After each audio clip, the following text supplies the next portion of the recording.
Hi friends, welcome back to study classes. तो प्यारे दोस्तों, आज के इस सेशन में आपके साथ डिस्कस करने वाले हैं legal aspects of the business से जुड़े हुए सवाल जो कि आरपीएससी बीएडीएम के पेपर में पूछे गए थे। अब यहाँ पे कुछ सवाल हमारे यूजीसी नेट कॉमर्स वालों के लिए भी बिल्कुल रिलेवेंट रहेंगे। Contract act, sale of goods act, company law के जो सवाल है वो यूजीसी नेट कॉमर्स के लिए भी बिल्कुल रिलेवेंट है। तो ऐसे सवाल उनको भी सॉल्व करने चाहिए। फिलहाल इस डिस्कशन को स्टार्ट करते हैं।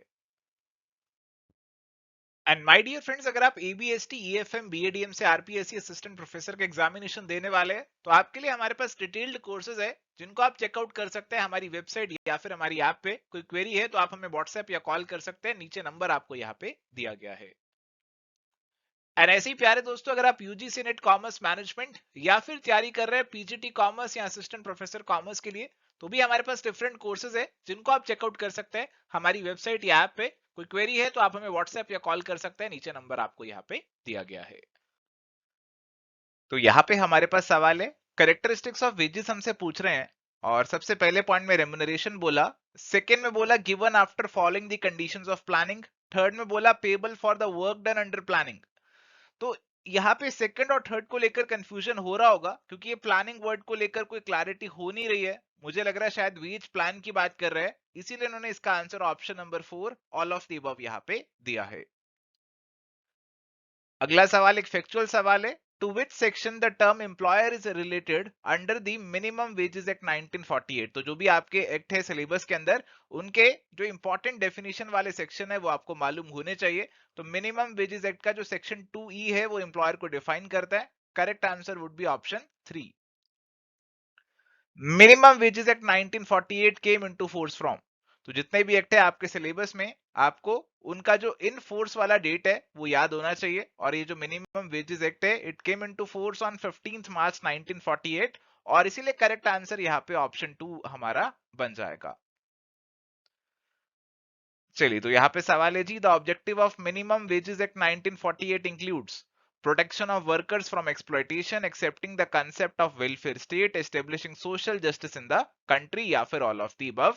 तो मिनिमम वेजेस एक्ट के ये सभी ऑब्जेक्टिव्स बन जाएंगे और इसीलिए correct answer option number 4 all of the above यहाँ पे बनेगा। Section 12 of the Indian trade union act 1926 relates with. तो सेक्शन 12 बेसिकली बात करता है कि ट्रेड यूनियन जो है उसका एक रजिस्टर्ड ऑफिस होगा जिसपे सारा कम्युनिकेशन उसका होगा। Correct answer would be option number 1। In which section the health related provision of factory workers are described in the Factories Act 1948? तो हेल्थ से जुड़े हुए जो आपके प्रोविजन है वो इंक्लूड किए गए हैं सेक्शन 11 से 20 के बीच में, और इसीलिए करेक्ट आंसर आपका ऑप्शन नंबर 3 यहां पे बनेगा। Which of the following is considered as a factory? Cinema hall factory नहीं है, ऐसा कोर्ट की जजमेंट्स भी आई हुई है। ग्राउंडनट पीलिंग प्रोसेस, तो यहाँ पे कोई प्रोसेस हो रहा है और फैक्ट्री के अंदर कुछ मैन्युफैक्चरिंग प्रोसेस ही होता है और इसे आप फैक्ट्री बोल सकते हैं। प्लांटेशन और किचन को भी लेकर आप क्लैरिटी से नहीं कह सकते हैं, बट हाँ ऑप्शन नंबर 2 में कोई प्रोसेस इन्वॉल्व हो रहा है, ग्राउंडनट पीलिंग का प्रोसेस है और इसे हम फैक्ट्री में डाल सकते हैं। ऑप्शन 2 करेक्ट आंसर बन जाएगा।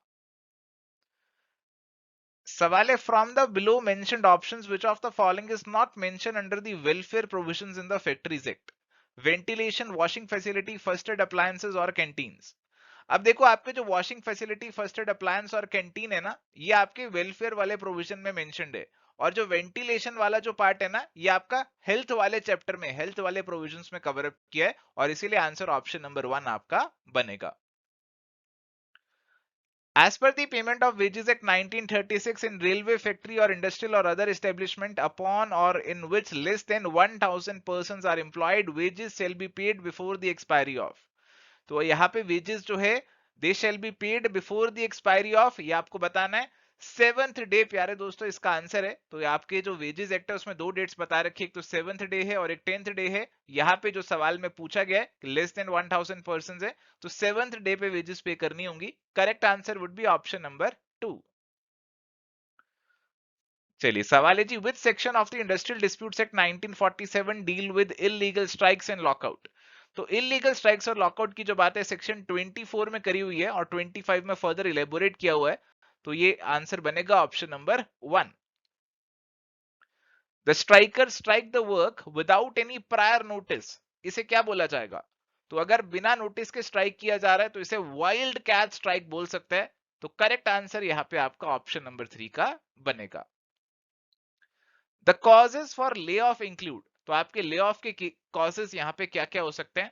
ऑप्शंस दिए, stock accumulation, shortage of coal, breakage of machine या फिर ऑल ऑफ द अबव।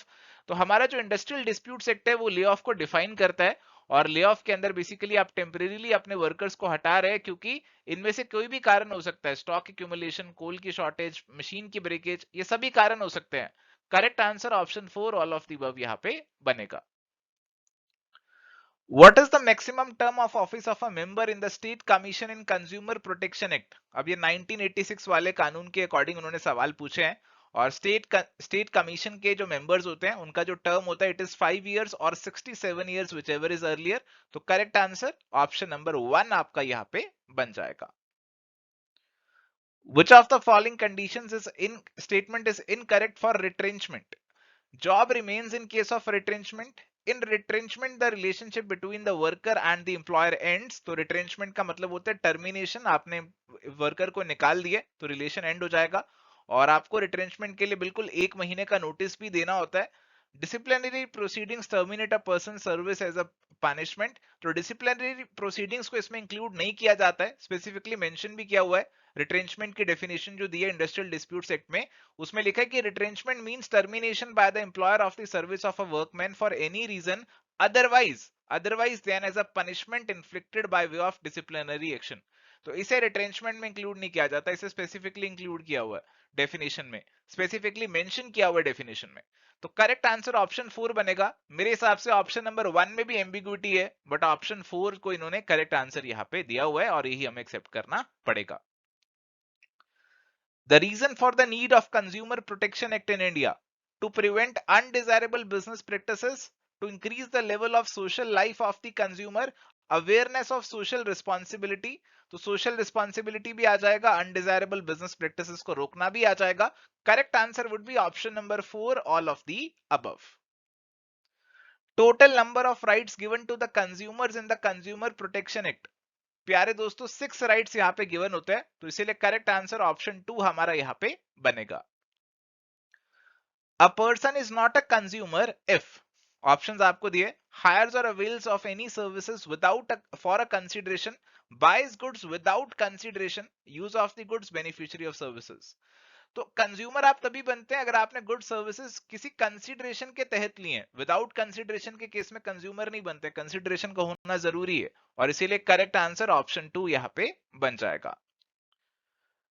चलिए, तो सवाल है section 2J of the Indian contract act is related to, तो प्यारे दोस्तों जो आपका सेक्शन 2J है वो आपका वाइड कॉन्ट्रैक्ट से जुड़ा हुआ है, और इसीलिए करेक्ट आंसर ऑप्शन 2 यहां पे बन जाएगा।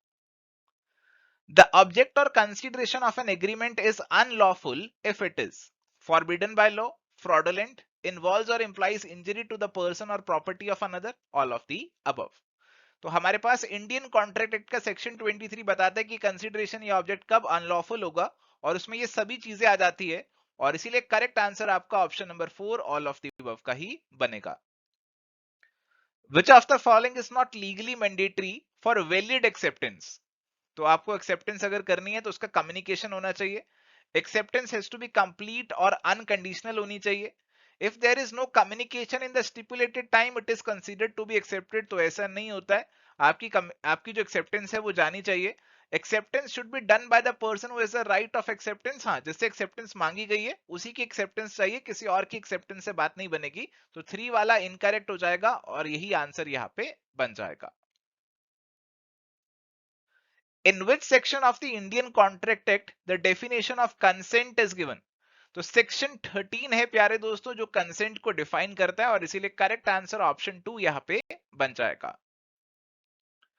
Which of the following are under the general fund of the trade union? तो हमारी जो ट्रेड यूनियन होती है दो तरीके के फंड मेंटेन करती है, एक जनरल होता है और एक पॉलिटिकल होता है। तो जनरल उनके नॉर्मल एडमिनिस्ट्रेटिव कामों के लिए, और पॉलिटिकल जो है पॉलिटिकल एक्टिविटीज के लिए, तो इलेक्शन वगैरह के लिए पॉलिटिकल फंड का इस्तेमाल होता है। तो ऑप्शन है expense of election, maintenance expense of member, expense of meeting, expense of audit, और इसमें से आपका जो एक्सपेंस ऑफ ऑडिट है ना, केवल वही यहाँ पे जनरल फंड के अंदर कवर हो पाएगा। जनरल फंड के अंदर क्या क्या चीजें आप इंक्लूड कर सकते हैं, क्या क्या खर्चे कर सकते हैं, ये आपको ट्रेड यूनियन एक्ट में स्पेसिफिकली लिस्ट दी गई है, जो कि आपको याद करनी पड़ेगी। Number of sections of the trade union act is, तो ट्रेड यूनियन एक्ट के अंदर हमारे पास कितने सेक्शन आते हैं, तो टोटल 33 सेक्शंस आते हैं, और इसीलिए ऑप्शन 4 आपका करेक्ट आंसर यहाँ पे बनेगा। सवाल है जी, which of the following acts do not apply to the registered trade union, तो आपकी जो रजिस्टर्ड ट्रेड यूनियन होती है तो उनको लेकर आपके ट्रेड यूनियन एक्ट में लिखा हुआ है कि उनके ऊपर कंपनीज एक्ट या फिर कोऑपरेटिव सोसाइटी एक्ट अप्लाई नहीं करेंगे, और इसीलिए आपका जो आंसर यहां पे बनेगा it would be option number 3, both 1 and 2। चलिए, मैच द फॉलोइंग का सवाल है। तो आपकी 4 ट्रेड यूनियन है और 4 उनके ईयर ऑफ एस्टेब्लिशमेंट दे रखे हैं। तो all India trade union Congress की बात करें तो 1920 में बनी, और इसके बाद Indian national trade union Congress की बात करें तो 1947 है, बीएमएस भारतीय मजदूर संघ 1955, centre of Indian trade unions 1970, और इसी के बेसिस पे करेक्ट आंसर ऑप्शन नंबर 1 हमारा यहाँ पे बन जाएगा। चलिए, तो सवाल है, which of the following statement is correct with reference to the Indian trade union act 1926? A registered labour union becomes a corporate body, तो आपकी ट्रेड यूनियन रजिस्टर्ड होगी तो एक अलग से बॉडी कॉर्पोरेट बन जाती है। ट्रेड यूनियन परमानेंट या टेम्परेरी हो सकती है, और trade union can be created from a federation of 2 और मोर ट्रेड यूनियन, तो ये भी बात आपकी बिल्कुल सही है। और अगर आप डेफिनेशन भी देखेंगे ट्रेड यूनियन एक्ट के अंदर ट्रेड यूनियन की, तो उसमें ये सारी बातें आ रही हैं कि टेम्परेरी परमानेंट भी हो सकती है, और इसमें आपका जो फेडरेशन है 2 और मोर ट्रेड यूनियन का वो भी इंक्लूड हो जाता है, और इसीलिए correct answer would be option number 4, all of the above. According to the Wage Payment Act, which of the following is not considered as a deduction? Loss by suspension, loss due to demotion on lower post, loss due to stop salary increase for accommodation. अभी ये सवाल में मुझे थोड़ी सी गड़बड़ लग रही है, क्योंकि जो पेमेंट ऑफ वेजेस एक्ट है उसमें यहाँ पे लिखा हुआ है कि अगर कोई लॉस हो रहा है एम्प्लॉय को for a good and sufficient cause resulting from withholding of the increment और stoppage of the increment, reduction to a lower post और टाइम स्केल, मतलब उसकी पोस्ट लोअर कर दी, डिमोशन कर दिया, या फिर सस्पेंशन, तो कहा it shall not be deemed to be a deduction from the wages. तो सस्पेंशन, डिमोशन और स्टॉप सैलरी इंक्रीज, इनको डिडक्शन नहीं बोला गया है, बट यहाँ पे जो आंसर दिया ऑप्शन 4 का दिया कि अकोमोडेशन को डिडक्शन नहीं मान सकते हैं। तो मुझे इस सवाल में थोड़ा सा एम्बिगुइटी, थोड़ा सा वीकनेस लग रहा है, और यहाँ पे मेरे ख्याल से तो नॉट वर्ड नहीं आना चाहिए था। आपको कुछ और लग रहा है इस सवाल के बारे में? आपका क्या ओपिनियन है, आप मेरे साथ डेफिनेटली शेयर कर सकते हो। चलिए, यहाँ पे सवाल है, which of the following is included under the definition of wages given under the payment of wages act 1936? तो आपकी जो वेजेस है उसके अंदर क्या चीज इंक्लूड होगी ये आपसे पूछ रहे हैं। तो वेजेस की अगर आप डेफिनेशन देखते हैं तो उसमें कहा कि सैलरी और अलाउंसेस सभी आ जाते हैं उसके अंदर, और इसके अंदर ग्रेचुटी और हाउस अकोमोडेशन को एक्सक्लूड किया गया है। तो ग्रेचुटी और रेजिडेंशियल फैसिलिटी को एक्सक्लूड कर दो, डियरनेस अलाउंस आ जाएगा क्योंकि सभी अलाउंसेस इसमें आ रहे हैं। तो करेक्ट आंसर आपका ऑप्शन नंबर 2 ही बनेगा। तो यहां पे सवाल है, when the consideration or object of an agreement is partially illegal then the agreement becomes completely। तो अगर आपका कोई भी एग्रीमेंट है उसका कंसिडरेशन या फिर ऑब्जेक्ट इलीगल हो रहा है तो उस केस में आपका जो कॉन्ट्रैक्ट है वो वॉइड हो जाएगा। Correct answer would be option number 2। चलिए, तो यहाँ पे सवाल है, under which section of the Indian contract act the agreement is defined? तो एग्रीमेंट की डेफिनेशन जो है वो हमें सेक्शन 2H में दे रखी है, और इसीलिए करेक्ट आंसर ऑप्शन 1 यहाँ पे बन जाएगा। सवाल है जी, which of the following is not a type of existing good? और इसमें तो आंसर शायद आपने ऑलरेडी देख ही लिया होगा। तो सेल ऑफ गुड्स एक्ट के अंदर जब गुड्स की बात करते हैं तो उसे 3 में क्लासिफाई कर लेते हैं। तो यहाँ पे एग्जिस्टिंग गुड्स के अंदर आपके स्पेसिफिक असर्टेन और अनअसर्टेन गुड्स हो सकते हैं, और आप देख सकते हैं कि यहाँ पे कॉन्टिजेंट गुड्स इसके अंदर नहीं आ रहे, वो अलग से आते हैं, और इसीलिए ऑप्शन नंबर 2 आपका आंसर यहाँ पे बनेगा। Sale by description is which type of stipulation? ये भी सेल ऑफ गुड्स एक्ट से जुड़ा हुआ सवाल है। तो अगर आप किसी को डिस्क्राइब करते हो और वो डिस्क्राइब जो आपने डिस्क्रिप्शन दिया उसके बेसिस पे आपको कोई सामान बेच रहा है, तो इट इज इंप्लाइड कि जो डिस्क्रिप्शन है उससे सामान मेल खाना चाहिए, तो ऐसा इंप्लाइड कंडीशन रहता है, और करेक्ट आंसर ऑप्शन 2 यहाँ पे बन जाएगा। चलिए, सवाल है, in sale of unascertained goods the property passes to the buyer when goods are. तो अगर अनअसर्टेन गुड्स है तो उनको असर्टेन करना पड़ेगा और कॉन्ट्रैक्ट के लिए अप्रोप्रिएट करना पड़ेगा कि ये वाले गुड्स इस कॉन्ट्रैक्ट का पार्ट बनेंगे, दोनों चीजें होंगी। करेक्ट आंसर ऑप्शन 4 बनेगा, बोथ 1 एंड 2 दोनों यहाँ पे आ जाएंगे। Handing over of the keys of the warehouse in which goods are lying by seller to the buyer means. तो हमारे पास डिलीवरी अलग अलग टाइप की हो सकती है, जरूरी नहीं है कि हर बार सामान की एक्चुअल में डिलीवरी हो, आपकी सिंबॉलिक डिलीवरी भी हो सकती है, जैसा कि ये वाला केस हमें दिया हुआ है जिसमें आपने केवल गोदाम की चाबियां हैंड ओवर कर दी, तो आपने सिंबॉलिकली डिलीवर कर दिए गुड्स। ऑप्शन 3 यहाँ पे करेक्ट आंसर बनेगा। Which of the following is wrong statement about agreement to sale. तो सेल और एग्रीमेंट टू सेल इनमें डिफरेंस होते हैं। कहा गया seller can only submit a suit for damages. तो अगर आपकी सेल हो चुकी है तो प्राइस और डैमेजेस दोनों के लिए कर सकते हो, बट अगर एग्रीमेंट टू सेल है, अभी सेल नहीं किया, तो केवल डैमेजेस के लिए आप सूट फाइल कर सकते हो। और अभी यहाँ पे ओनरशिप जो है वो सेलर से बायर पे ट्रांसफर नहीं हुआ है, अभी सेलर के पास ही ओनरशिप है, तो वो रीसेल कर सकता है। गुड्स आपके एग्जिस्टिंग भी हो सकता है, कॉन्टिजेंट भी हो सकता है, क्योंकि ये फ्यूचर में एग्जीक्यूट होने वाला कॉन्ट्रैक्ट है, it is an executory contract. और अभी यहाँ पे कुछ कंडीशंस भी आप लगा सकते हो, लगाना चाहो तो इट इज कंडीशन फ्री कहना गलत हो जाएगा। और फ्यूचर में ये कॉन्ट्रैक्ट जो है वो यहाँ पे पूरा होता है और कंडीशनल सेल इसे बोला जाता है। और कंडीशन फ्री वाली जो लाइन है वो यहाँ पे गलत हो जाएगी। ऑप्शन 2 आपका करेक्ट आंसर यहाँ पे बन जाएगा। The Companies Act 2013 applies to which of the following entities? Insurance company, company governing a special act, incorporated corporation body. अब देखो कंपनीज एक्ट 2013 आपको कहता है कि आपका ये जो है ना सभी कंपनीज पे लगेगा, सभी कॉर्पोरेट एंटिटीज पे लगेगा, बट अगर किसी के लिए कोई स्पेशल कानून है तो स्पेशल कानून में जो स्पेशल बातें लिखी हुई हैं वो उस स्पेशल कंपनी के लिए भी अप्लाई करेंगी। जैसे इंश्योरेंस कंपनी का एक अलग से कानून भी बना हुआ है, इंश्योरेंस एक्ट भी बना हुआ है, तो इंश्योरेंस एक्ट वाली बातें भी इन पे अप्लाई करेंगी और कंपनीज एक्ट वाली भी अप्लाई करेंगी, ऐसा यहाँ पे कंपनीज एक्ट में लिखा हुआ है। और अगर कोई बात ऐसी है जो कंपनीज एक्ट में कुछ और है और इंश्योरेंस एक्ट में कुछ और है, तो इंश्योरेंस एक्ट वाली बात इन पे लागू करेगी। तो ये सभी पे आपका कंपनीज एक्ट एक बार तो लागू हो ही जाता है, और इसीलिए correct answer option 4 all of the above आपका बनेगा। सवाल है जी, what is the full form of DIN. तो एक कंपनी के लिए डिन बहुत जरूरी है, जो कंपनी के डायरेक्टर साहब होते हैं उनको लेना पड़ता है डिन नंबर। इसकी फुल फॉर्म होती है director identification number. Option number 3 director identification number, option 3 would be the correct answer. Which funds may be utilized by a company for purchasing its own shares? तो बाय बैक के लिए किसका इस्तेमाल कर सकते हो जी।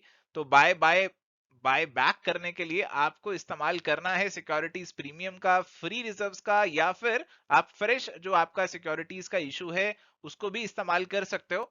और इसीलिए correct answer would include all of the above, option 4 answer यहाँ पे बनेगा। Acts held to be operative. अब यहाँ पे ना हमारा जो कंपनीज एक्ट है उसके अंदर सेक्शंस हैं कुछ जो कि ऑपरेशन और मिसमैनेजमेंट से डील करते हैं। तो अगर आपको लग रहा है कि कंपनी में ऑपरेशन मिसमैनेजमेंट हो रहा है तो फिर आप ट्रिब्यूनल को एप्लीकेशन डालोगे, अरे इस कंपनी को देखो, इस पे ध्यान दो। और ऑपरेशन में क्या क्या चीजें आ जाएंगी कि आपका जो एक्शन परफॉर्म किए जा रहे हैं वो ज्यादा रिस्की हैं, आप मेमोरेंडम के अगेंस्ट काम कर रहे हो, आप जो है कंपनी की जो ऑपरेशन में जनरल प्रिंसिपल्स आपको फॉलो करने चाहिए वो नहीं कर रहे हो। तो ये सारी चीजें ऑपरेशन में आ ही जाएंगी, जनरल सी बातें हैं सारी। Option 4 all of the above आपका आंसर बनेगा।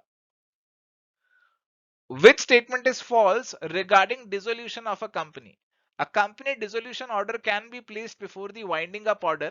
तो प्यारे दोस्तों यहाँ पे ना ध्यान रखना कि पहले कंपनी वाइंड अप होती है और वाइंड अप हो जाने के बाद देखो कंपनी के सारे एसेट्स वगैरह बेचे जाते हैं, लायबिलिटीज को चुकाया जाता है, और कंपनी का जब सारा काम धंधा वाइंड अप हो जाता है उसके बाद उसे डिसॉल्व कर दिया जाता है, यानी कि उसकी जो एग्जिस्टेंस है उसे खत्म कर दिया जाता है, कंपनी की लाइफ को एंड कर दिया जाता है। तो पहले वाइंडिंग अप होगा और फिर आपका डिसोल्यूशन यहाँ पे होगा।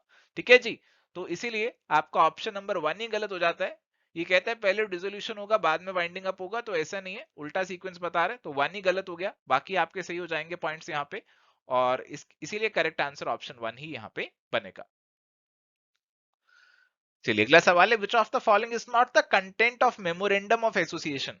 तो आपका जो मेमोरेंडम ऑफ एसोसिएशन है उसमें अलग अलग क्लॉजेज होते हैं, इसमें रजिस्टर्ड ऑफिस क्लॉज भी होगा, सब्सक्राइबर ऑब्जेक्ट क्लॉज ये आपको देखने को मिलेंगे, but board of director close नहीं होता है कोई, और इसीलिए करेक्ट आंसर ऑप्शन 2 यहाँ पे बनेगा।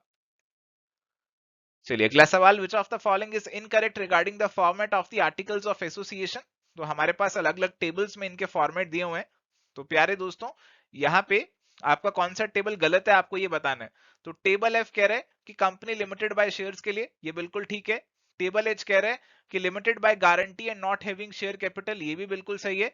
टेबल आई कह रहे हैं guarantee and having share capital, तो इसमें गलत हो गया क्योंकि ये अनलिमिटेड कंपनी के लिए होता है और इन्होंने यहाँ पे लिमिटेड लिख दिया, तो इसलिए टेबल आई वाला जो है ना गलत हो गया, ये आंसर बनेगा। बाकी टेबल जी आपका यहाँ पे जो अनलिमिटेड कंपनी जिसकी शेयर कैपिटल नहीं है उसके लिए ये बिल्कुल ठीक है।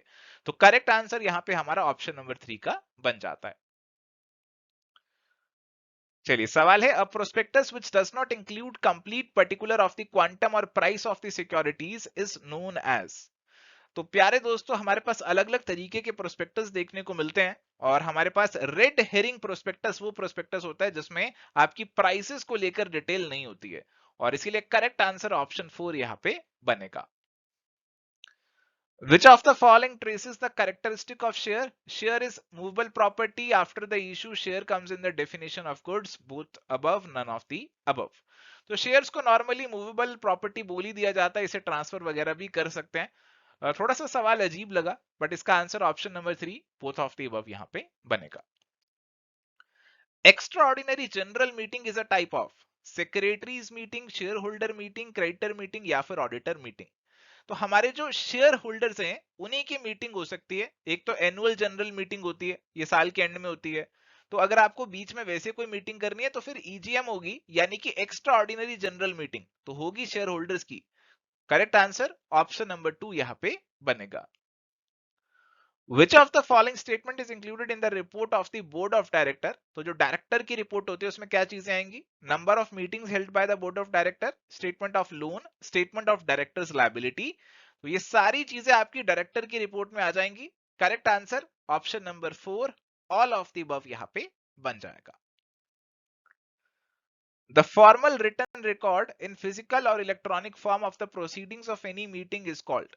तो प्यारे दोस्तों हमारी जो भी कंपनी की मीटिंग चल रही होती है उनका एक प्रॉपर रिकॉर्ड रखा जाता है, जो बातें वहां पे डिस्कस हो रही है उनको नोट डाउन किया जाता है in the form of minutes. Okay, तो करेक्ट आंसर ऑप्शन 4 यहां पे हमारा बनेगा। Notice of statutory meeting should be given with in a period not less than. अब देखो कंपनी के केस में ना अभी स्टैट्यूटरी मीटिंग वाला प्रोविजन 2013 वाले एक्ट में तो कोई है नहीं है। वैसे भी अगर कंपनी जनरल मीटिंग का नोटिस देती है तो उसमें 21 दिन का समय है, तो 21 डेज इसका जो आंसर है वो यहां पे बन जाएगा। Within how many days each company has to call the first meeting of its board of directors from the date of incorporation of the company? तो पहली बोर्ड ऑफ डायरेक्टर्स की मीटिंग कंपनी को विद इन 30 डेज करनी होती है और इसीलिए correct answer option 3 यहां पे बन जाएगा। चलिए तो अगला सवाल, which of the following is the Gordon's formula in relation to dividend policy. अब देखो प्रैक्टिकल सवाल तो नहीं पूछा बट फॉर्मूला पूछ लिया, तो फॉर्मूला तो कम से कम आना चाहिए सभी को। तो फॉर्मूला इसका बहुत ही सीधा है, इसमें आप प्राइस को निकालते हैं and it is determined by the formula which is given in option number 4, dividend divided by cost of equity minus growth rate. इस तरीके से आपका यहाँ पे प्राइस निकल जाता है एज पर दी गॉर्डन्स फॉर्मूला। तो करेक्ट आंसर यहाँ पे ऑप्शन नंबर 4 का बनेगा।